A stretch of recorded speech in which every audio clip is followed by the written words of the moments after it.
সালের 19শে মে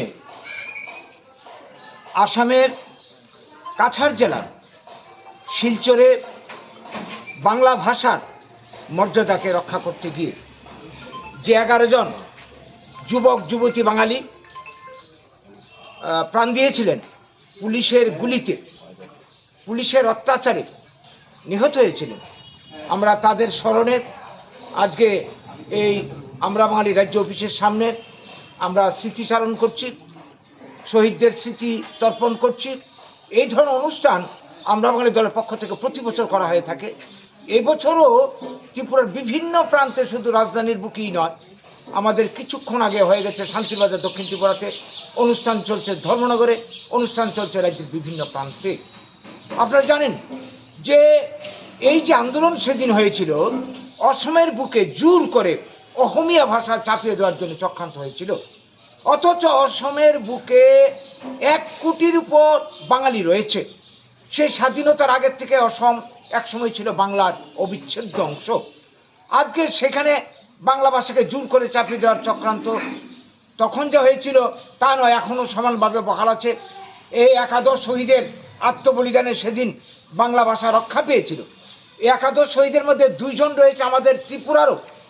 তো আজকে আমরা এত দীর্ঘ সময়ের ব্যবধানে তাদের আত্মত্যাগে আপাতত বাংলা ভাষা তখনকার মতো রক্ষা পেলেও চক্রান্ত এখনও চলছে আসামের বুকে। এখন অসমীয়া ভাষা চাপিয়ে দেওয়ার জন্যে অসমীয়া ভাষাকে সরকারি কাজের ভাষা হিসেবে স্বীকৃতি দেওয়া হচ্ছে না।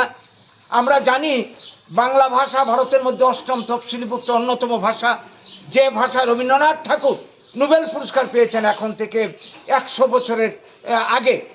অথচ এই ভাষা সরকারি কাজকর্ম এখনও হচ্ছে না, আসামের বুকে হচ্ছে না, ত্রিপুরাতে, বাংলার বুকে কোথাও। অথচ এই বাংলা ভাষা আজকে আন্তর্জাতিক মাতৃভাষা দিবস হিসাবে আন্তর্জাতিক স্তরে স্বীকৃতি লাভ করেছে।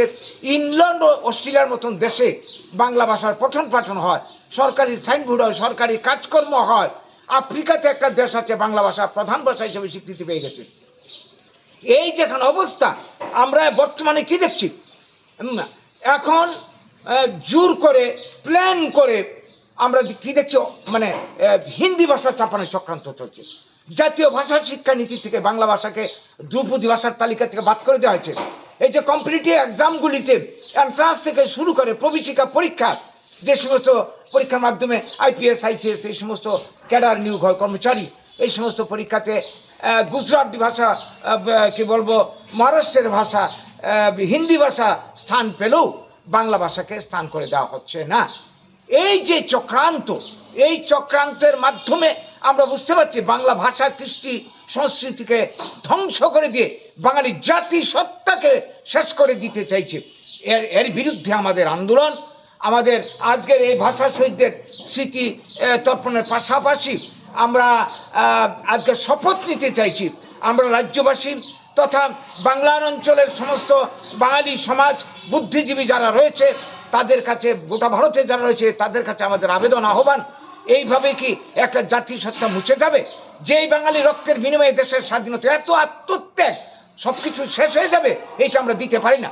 একটা জাতির ভাষা সংস্কৃতি যদি শেষ হয়ে যায়, জাতির পরিচয়টা লুপ্ত হয়ে যাবে। কাজেই আজকের দিন আসুন আমরা সবাই মিলে শপথ করি, আমরা ভাষা কৃষ্টি সংস্কৃতিকে আমরা বাঁচিয়ে রাখার জন্য যা যা করার দরকার আমরা করব।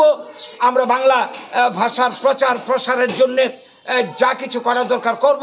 আপনার ত্রিপুরায় যে দেখেন সাইনবোর্ডগুলি আস্তে আস্তে বাংলা সাইনবোর্ড যেখানে ছিল এখানে হিন্দি হয়ে গেছে, ইংরেজি হয়ে গেছে। এই যে মহিলা কমিশনের সাইনবোর্ডটা দেখুন, এইভাবে বড় বড় সমস্ত কিছু প্ল্যান মাফিক করা হচ্ছে। এই রাজ্যের 70% মানুষের মাতৃভাষা বাংলা, অথচ এই রাজ্যে এইভাবে ভাষার অবদমন চলছে পরিকল্পনা মাফিক। এটা আমরা মেনে নেব না। আসুন সবাই মিলে এগিয়ে, আর নাহলে কিন্তু ভবিষ্যৎ প্রজন্মের কাছে আমাদের জবাব দিতে হবে। আমাদের পরিচিতি আস্তে আস্তে লুপ্ত হতে চলছে। আজকের দিনে এই কথাগুলি, এই বার্তাটুকু রাজ্যবাসীর কাছে দিতে চাই, আবেদন রাখতে চাই। অমর ভাষা শহীদ, তাদের আত্মা শান্তি পাবে তখনই যে উদ্দেশ্যে তারা প্রাণ বিসর্জন দিয়েছেন, যদি তাদের লক্ষ্যকে আমরা পূরণ করতে পারি। এই প্রতিজ্ঞা নিয়েই আজকের আমাদের এই অনুষ্ঠান। নমস্কার।